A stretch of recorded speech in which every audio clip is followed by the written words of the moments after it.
My name is Stephan Tchividjian, and I am often asked, who am I and what I do? And that's a good question. I am a father, I am a husband, I am a follower of Christ, and I have the privilege of responding to the call on my life by running a large charitable foundation, as well as serving on several boards of nonprofits and a few for-profits, and doing whatever the Lord wants me to do next. I have a privilege of being born into an incredible family, a legacy often. I guess we all have that to some degree. My legacy happens to be surrounded with wonderful men and women that serve the Lord faithfully, one of which being Dr. Billy Graham and his wife Ruth.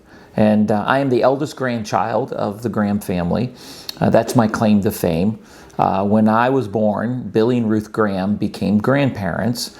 And then when my wife and I had our first child, they became great-grandparents. So that's my little piece of history, but I'm so proud of recognizing the fact that I've been privileged to have the legacy that led me to understand what it meant to have a personal relationship with Christ throughout my life. When someone learns that my grandfather was Billy Graham, they will often ask me Billy Graham questions. They'll tell me a Billy Graham story. I call that my inheritance, because whenever someone comes and tells me my grandparents came to know Christ at a crusade, or I came to know Christ at a crusade, I see that as a blessing upon me. But oftentimes they'll say, what memories do you have of him? And I have many, obviously, but I think one of the greatest memories I ever had with my grandfather, Billy Graham, was coming out of a meeting, and I had been invited to shadow him. And after this big meeting, 80,000 people presented the gospel, thousands coming forward, he went back to his hotel room and sat with his team, and they debriefed and said, what could we do better tomorrow night? What are some things we learned tonight that we could do different the subsequent night?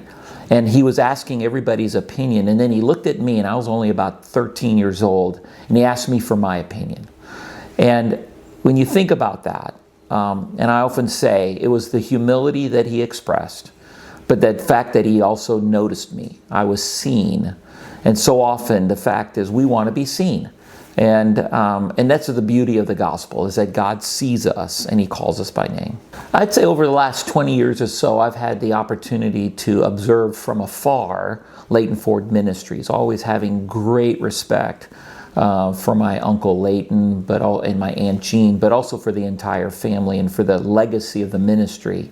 And then as the years have gone by, I've had a chance to then draw closer to the ministry, particularly with my cousin Kevin Ford. And we've actually collaborated on some projects together, the foundation and the ministries that I'm a part of and the boards that I'm a part of, as well as with Leighton Ford Ministries. And so through that whole course of becoming familiar, incredible respect for the legacy of Leighton Ford Ministries, particularly as it's always thinking about the future. It's thinking about the next generation. How do we mentor tomorrow's pastors, tomorrow's ministry leaders? It's not a stagnant ministry. And that's what I've always loved about it. It's always forward thinking. So often when we build these ministries, these nonprofits, it's around a person. And then the question is, well, what happens when that person's gone? The same thing happened with my grandfather. What happens when Billy Graham passes? Well, the ministry continues to go on strong. Leighton Ford Ministries continues to be strong. So I was privileged and humbled to be invited to join the board about a year ago. My first question is, why do you want me on the board? What do I bring to the table? And through a bunch of discussions, humbly accepted after a lot of prayer, having the privilege to be able to now serve on the board of Leighton Ford Ministries.